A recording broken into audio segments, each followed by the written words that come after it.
யாக்கோபு தன் கண்களை உயர்த்தி பார்த்தான். இதோ ஏசா 400 மனிதர்களுடன் அவனை நோக்கி வருகிறான். அப்பொழுது யாக்கோபு தன் பிள்ளைகளை லேயா, ராகேல் மற்றும் 2 பணிப்பெண்கள் எல்லோருக்கும் பிரித்தான். பணிப்பெண்களையும் அவர்கள் பிள்ளைகளையும் முன்னால் வைத்தான். லேயாவையும் அவள் பிள்ளைகளையும் அவர்களுக்கு பின்பு வைத்தான். ராகேலையும் யோசேப்பையும் கடைசியாக வைத்தான். பின்னர் யாக்கோபு அவர்களுக்கு முன்பாகச் சென்று ஏசாவை அணுகும்போது 7 முறை தரையில் சாஷ்டாங்கமாக வணங்கினான். அப்பொழுது ஏசா அவனை நோக்கி ஓடிவந்து அவனை அணைத்துக் கொண்டான். அவன் கழுத்தை கட்டிக்கொண்டு முத்தமிட்டான். இருவரும் அழுதார்கள்.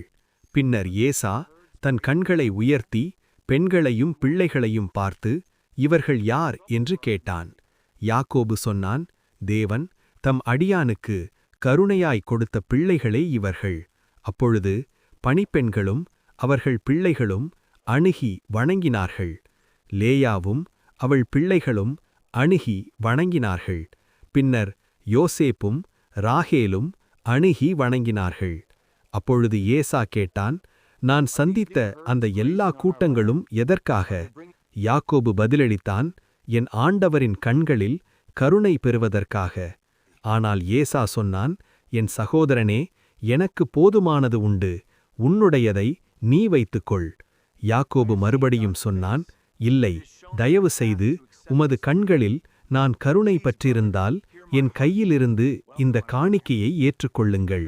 உமது முகத்தை பார்ப்பது தேவனுடைய முகத்தைப் போல இருக்கிறது. நீங்கள் என்னை அன்புடன் ஏற்றுக்கொண்டீர்கள்.